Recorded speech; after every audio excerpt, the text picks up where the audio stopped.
All right, welcome back. I hope you're having an amazing time so far.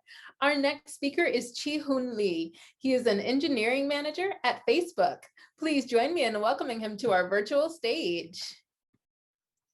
Hello, everyone. Thank you for joining my talk today. My name is Chi-Hoon, and I'm currently working at Facebook. Today, I'm going to talk about how machine learning in action by dealing with the challenges for real application, such as a personalized recommendation system. So from today's talk, I'd like to cover several topics. First, I will briefly talk about how machine learning is evolved. As machine learning and AI systems are being democratized, it is very important to understand how the concept of the machine learning is being evolved. In particular, as machine learning and AI practitioners being aware of this evolution, we can deal with the trends and the challenges faced in machine learning and AI system. And secondly, I will talk about more details on what the challenges are faced in real application that are adopting machine learning, or that are served as an AI system. In particular, I will discuss why scale is one of the critical aspects in real system. And I will show the details on how to address the scale for a real use case, giving the example of the recommendation system. So that the definition of the machine learning, which I quoted from Wikipedia, is known as an algorithm or algorithms that improve automatically through experiences and by the use of the data. So we call as the lots of data is required because of the machine learning is going to utilizing experience, which is based on data. And AI has also a lot of different ways for its own definition. One of the ways we can see is a service that provides outcomes based on intelligence. So mimicking humans' intelligence, lots of machine learning algorithms are utilized to derive intelligence from the observation, along with the predefined knowledge sources. So nowadays, a lot of terms like knowledge bases and knowledge graphs are very getting popular. It's because of this kind of their perspective. This would be considered as a difference between machine learning and AI. Many applications are powered by machine learning, such as a personalized recommendation system, which I'm going to show you today, autonomous driving, chatbot, and etc. As the machine learning empowers AI. I'd like to take one specific example through the personalized recommendation system today. The screenshot is showing an app from Facebook. So Facebook has multiple products, and one of them is called Watch. So that is recommending video contents to Facebook users. So by scrolling up and down, each user is going to find the more relevant and interesting video content based on their interest. This is a well-known example as a personalized recommendation system.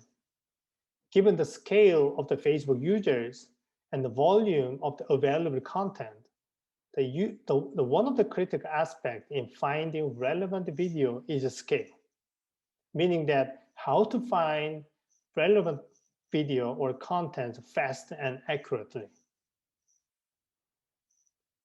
Continuing from the previous slide, I'd like to introduce a simplified architecture of a recommendation system.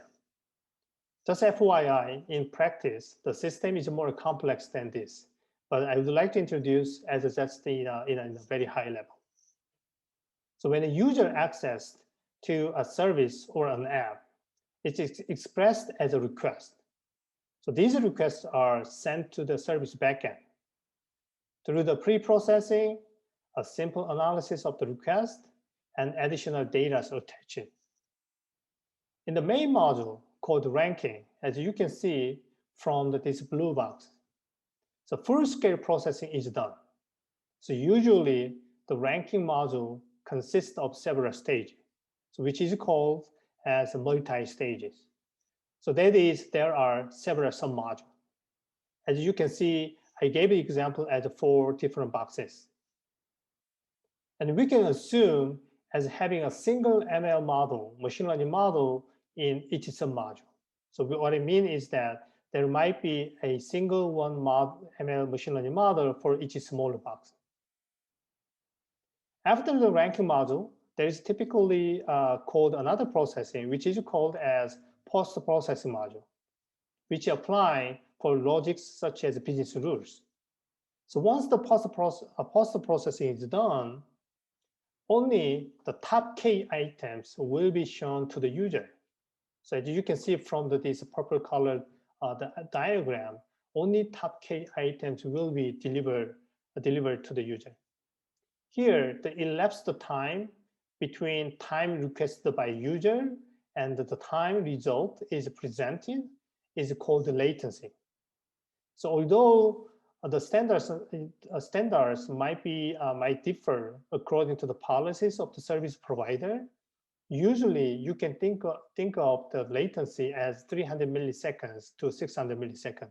What I mean is that when the user requests something, within this 300 millisecond or 600 millisecond, the service provider is expected to return some result back to user. So from the overview of the diagram from the previous slide, there are many challenges risen from the machine learning perspective. So the key aspects are fast and needs to be effective with respect to quality and metrics. We don't want to emphasize on fast or speed too much by compromising quality. We want to actually keep the optimizing speed and quality at the same time.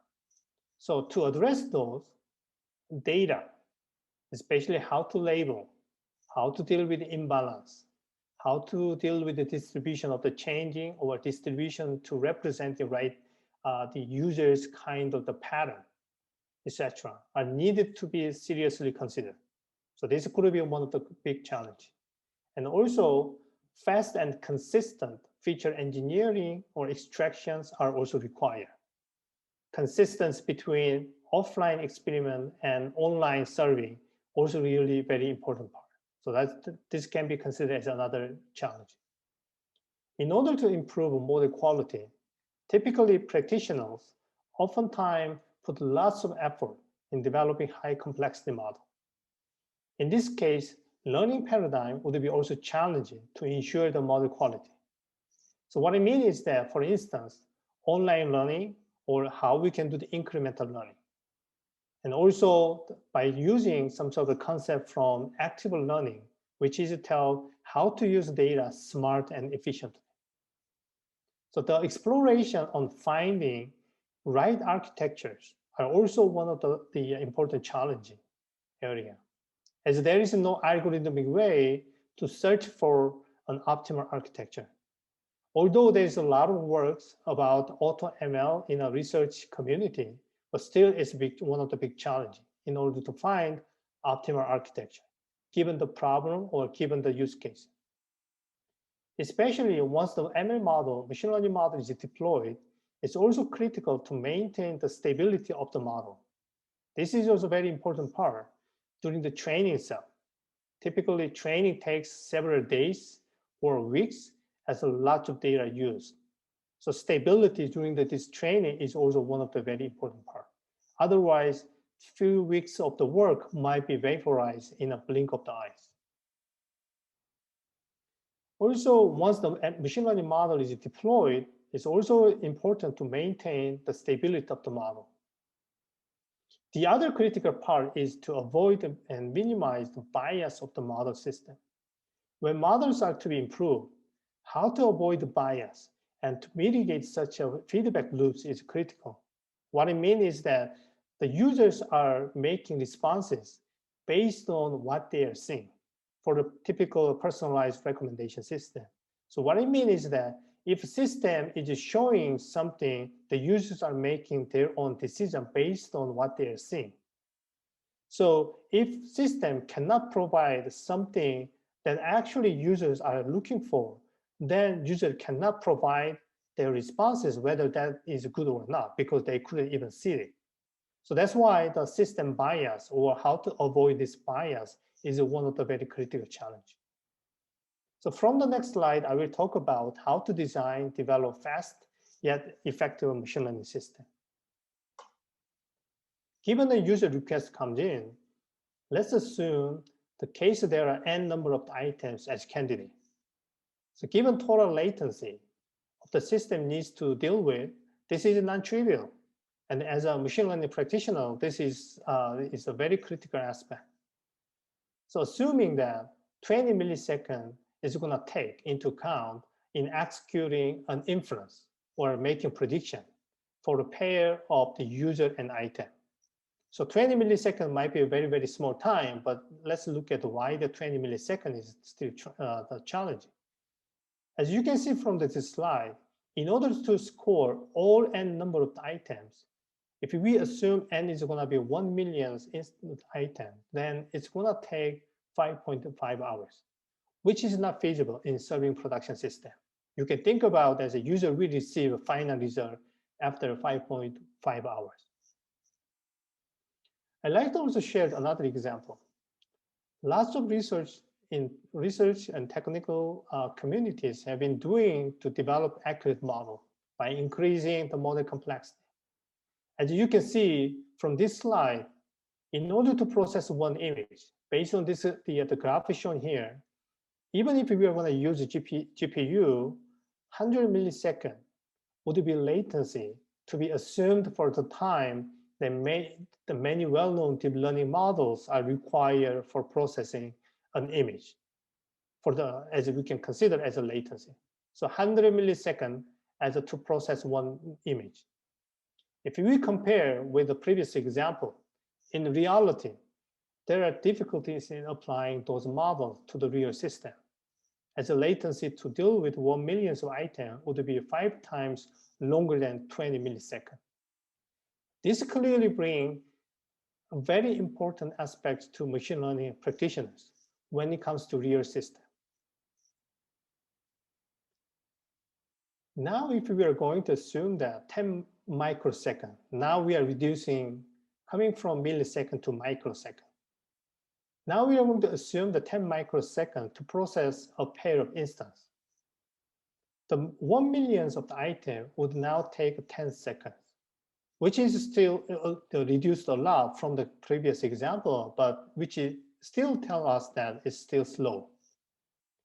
Accordingly, we need to find a faster, but we don't want to sacrifice the quality of the accuracy in prediction.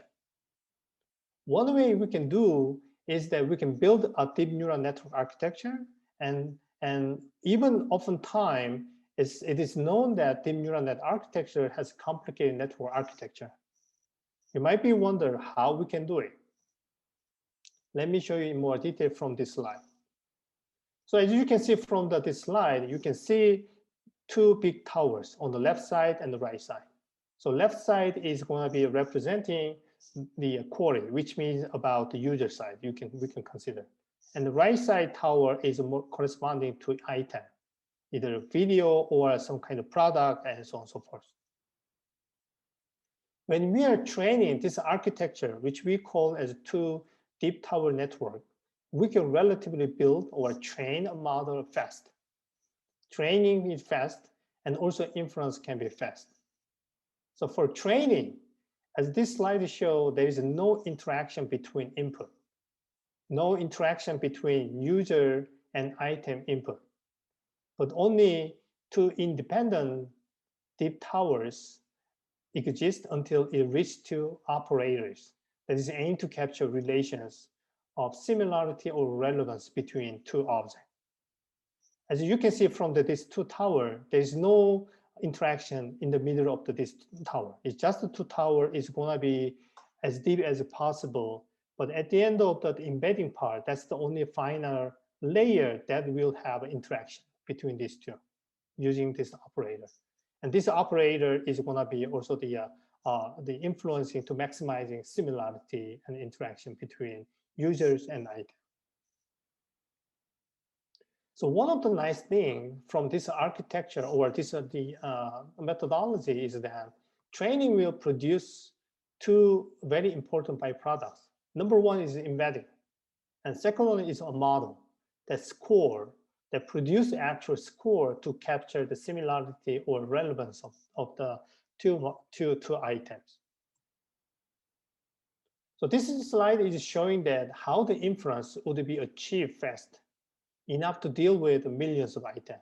So previous slide, I was briefly talking about why that architecture or that deep neural model can actually train fast. Now I would like to talk about why the model is going to be the fast in terms of the inference or the in serving time or runtime prediction.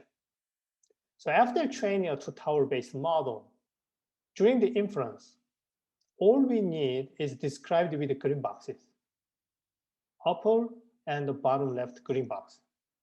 So which allows the inference to save runtime computation by fetching embeddings and perform the operation defined in the operator. So by doing this, the effectiveness which was captured by this TNN architecture with enforced nonlinearity can be addressed. The runtime computation saving is actually coming from pre-caching of embeddings from the learned model. However, as a machine learning scientist, we need to continue to develop or motivate ourselves to stretch.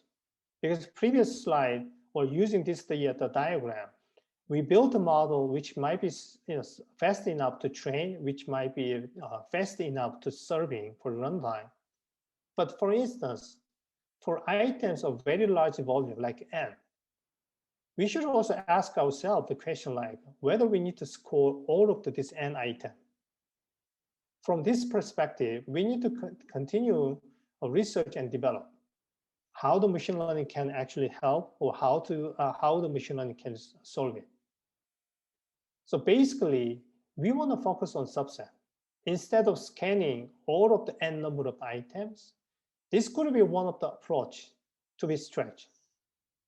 What I mean is that by focusing only on similar data object, we can apply the scoring function only to the subset.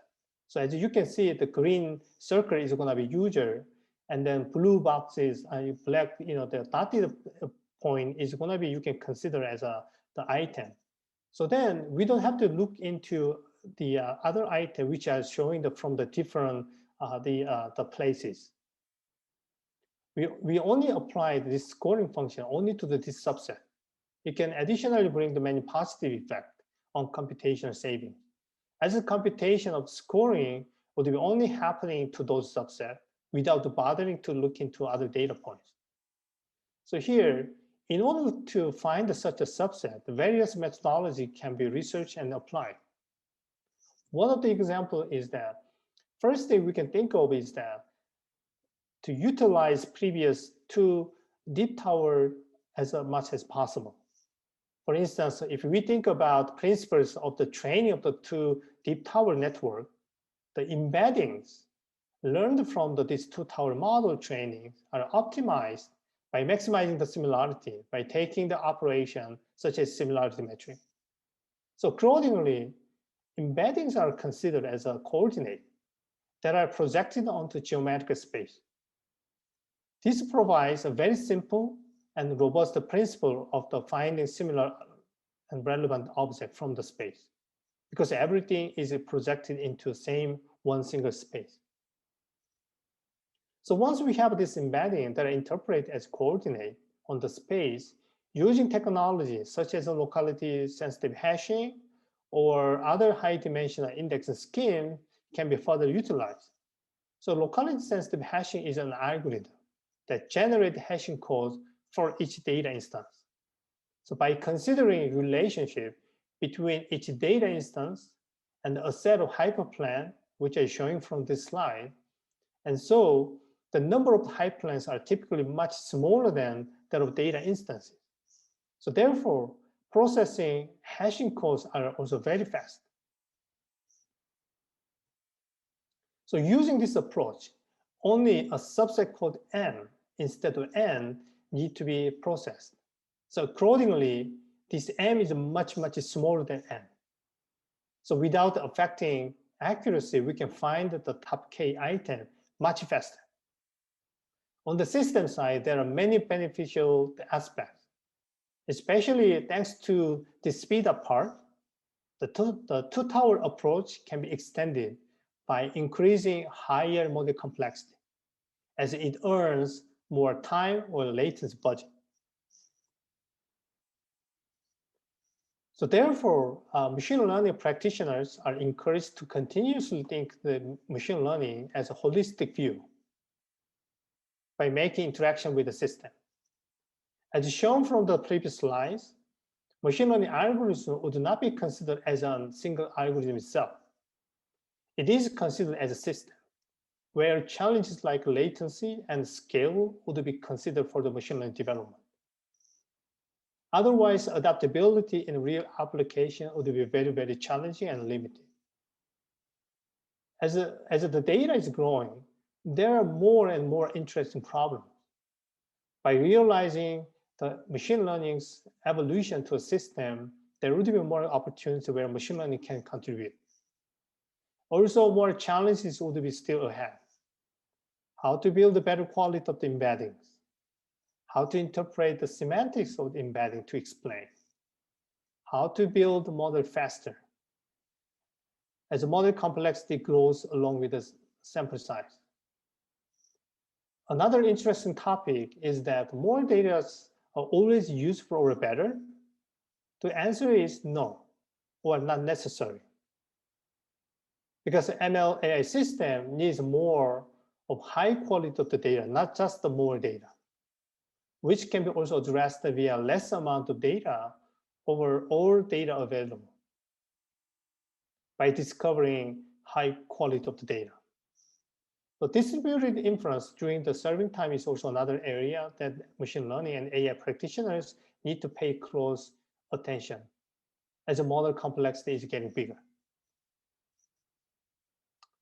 Thank you so much for your attention for the presentation. I hope you enjoyed my talk today. Thank you. Wow, Chi-Hoon, thank you so much. This has been amazing, and I know this virtual audience is giving you a huge virtual round of applause. Thank you so much for sharing with us today. Cool. For the audience, it's time for you to make your way to your next session. Along the way, make sure you accept your connection request and take some time to check out our amazing exhibits. Thanks so much, and we'll see you around. Yeah, see you around. Thank you.